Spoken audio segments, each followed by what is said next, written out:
Hello everybody, this is Ben Hansen from MinnMax. There's some really interesting stuff happening over at PlayStation, and I kind of wanted to unpack what was going on today. If you follow the video game industry closely, you probably know Shuhei Yoshida. Today, Sony announced that Shuhei Yoshida is actually stepping down from his position as president of Sony Interactive Entertainment Worldwide Studios. Thankfully for us, he's staying with the company. He's taken up a new position focusing on growing indie support for the future of PlayStation overall. Shu has always been a big advocate for indie games. He's been in a couple of them, so it's awesome to see him focusing on that, even though the circumstances around it are very confusing. Shu commented on this by tweeting out a colon and a capital D, which I guess is probably subtle advertising for Dreams from Media Molecule. Shu has been with PlayStation since the beginning, and he's shown time and time again how much he loves playing games.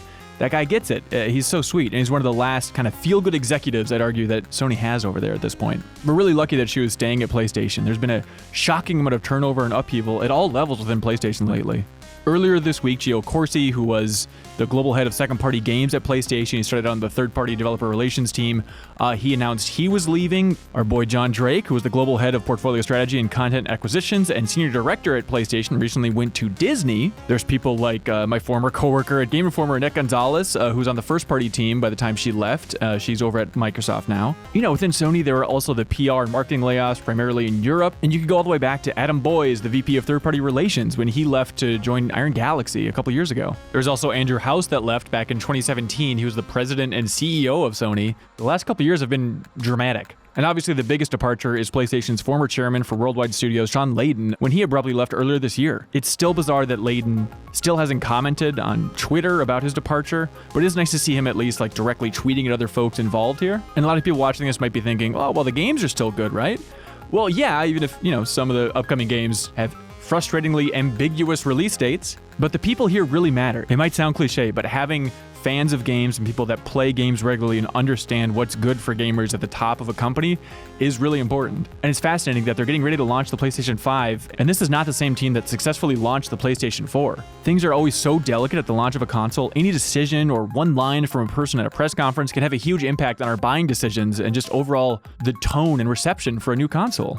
For example, PlayStation CEO and President Jim Ryan, back in June 2017, there was a Time article where he was talking about backwards compatibility, and he says, quote, "When we've dabbled with backwards compatibility, I can say is one of those features that is much requested but not actually used much. That, and I was at a Gran Turismo event recently where they had PS1, PS2, PS3, and PS4 games, and the PS1 and PS2 games, they looked ancient.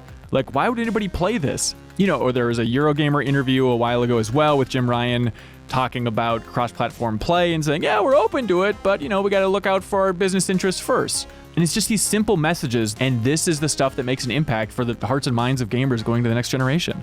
But we should point out that it isn't just Jim Ryan sitting at the top of PlayStation these days. Replacing Shuhei Yoshida's position as the head of Worldwide Studios is Hermen Hulst, who you might remember from Guerrilla Games. He's a studio head over there, the studio behind the Killzone franchise and Horizon Zero Dawn. Back when I was at Game Informer, so long ago, I spent several days with Hermen Hulst at their beautiful studio in Amsterdam, and Hermen really struck me as a really sharp guy, and he clearly knows how to run the hell out of a studio. I still cannot wrap my mind around how successfully and relatively quickly Guerrilla transitioned to a whole new IP and a whole new genre with Horizon Zero Dawn. So he has the experience to benefit other studios in the PlayStation family. Unfortunately, Hermen loves raw herring. So, nobody's perfect, I guess. I'm really curious what this means for the proliferation of the Decima engine. Obviously, Death Stranding is using the engine that was developed within Guerrilla Games, and having somebody that was so intimately connected to the origins of that tech and that engine now at the head of Worldwide Studios, it might be easier for him to make the sell or convince other studios to get on board with the Decima engine. Also, it is weird that this news came out the same day that Death Stranding is being fully unveiled. Console transitions in general are already such a big deal and a tough time for publishers. I love PlayStation, but with all the turnover that's going on here, I'm taking a little bit of a pause. Of course, there's a ton happening behind the scenes that we couldn't possibly imagine, and I hope one day we get to learn about it in some way. The PlayStation 5 is still on the way, and as far as we know, they still have the brainiac Mark Cerny steering that system's design, which is really exciting. I'm really curious to see what the evolution of the PlayStation team over there kind of means for the messaging and the launch of the actual system itself. It can't be easy to lose coworkers like this and to see this much reshuffling of PlayStation.